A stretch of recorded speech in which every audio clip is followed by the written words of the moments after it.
చిన్న పిల్లల నుంచి పెద్దవాళ్ళ వరకు అందరూ తినేలా మిర్చి బజ్జీ చేశానండి. కారంగా కావాలి అంటే కారంగా చేసుకోవచ్చు. పిల్లలకి ఇవ్వాలి అంటే నార్మల్‌గా కూడా చేసుకోవచ్చు. ఎలా చేయాలో చూసేద్దామా? హలో అండి. వెల్కమ్ టు అవర్ ఛానల్ ఉప్పు, కారం, మసాలా. నేను మీ అర్చన. మిరపకాయ బజ్జీల కోసం పెద్ద సైజ్ బజ్జీ మిరపకాయలు ఉంటాయి కదండీ! వాటిని తీసుకున్నాను. బాగా వాష్ చేసుకొని తడి లేకుండా తుడుచుకోవాలి అండి. ఒక నిమిషం పాటు పక్కన పెట్టేస్తే తుడవాల్సిన అవసరం కూడా ఉండదు. తడి ఆరిపోతుంది. ఈ మిరపకాయలకి వీడియోలో చూపిస్తున్నట్టుగా ఇలా ఘాట్లు పెట్టుకొని లోపలి గింజలు మొత్తం తీసేయాలండి. కారం ఇష్టపడే వాళ్ళు అలానే ఉంచి చేసుకోవచ్చండి. అన్ని మిరపకాయలు ఇలా ఘాట్లు పెట్టుకొని గింజలు తీసేసుకొని పక్కన పెట్టుకోవాలండి. ఇప్పుడు బజ్జీలు వేసుకోవడం కోసం పిండి రెడీ చేసుకుందాం. దీనికోసం ఒక కప్పు శనగపిండిని తీసుకోవాలండి. ఇందులోనే 2 టేబుల్ స్పూన్ల బియ్యపిండి, 1 టేబుల్ స్పూన్ కారం, అలాగే రుచికి తగ్గ సాల్ట్ వేసుకోవాలండి. ఒక హాఫ్ టేబుల్ స్పూన్ వాము వేసుకోవాలి. వాము అనేది బజ్జీల్లో ఫ్లేవర్ చాలా బాగుంటుందండి. అలాగే ఎన్ని తిన్నా ఈజీగా డైజెషన్ కూడా అయిపోతుందన్నమాట. ఒక చిటికెడు బేకింగ్ సోడా, బజ్జీలు బాగా పొంగుతూ బాగా వస్తాయండి.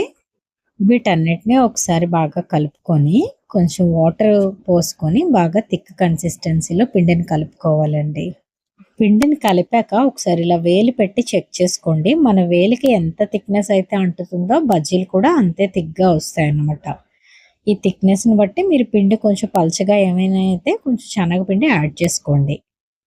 ఈ కలుపుకున్న పిండిని ఒక పొడుగు గ్లాస్‌లో గానీ, లేదు అంటే ఇలా నేను వీడియోలో చూపిస్తున్నట్టు ఏదైనా పొడుగు డబ్బాలో గానీ తీసుకోండి. చూడండి, మిరపకాయని ఇందులో డిప్ చేస్తే మొత్తం ములగాలనమాట.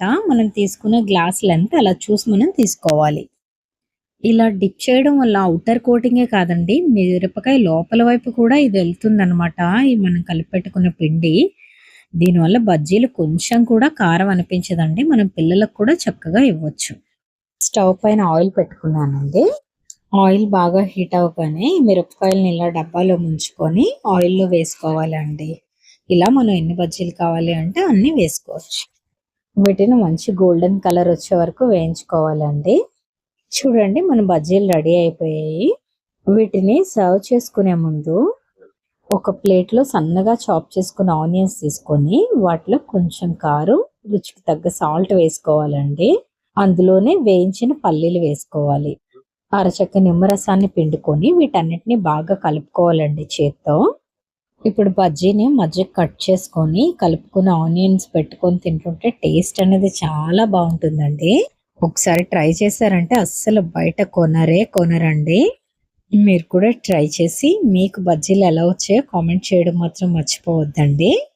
మన ఛానల్ని సబ్స్క్రైబ్ చేసుకొని వాళ్ళు ఎవరైనా ఉంటే సబ్స్క్రైబ్ చేసేయండి. Thanks for watching.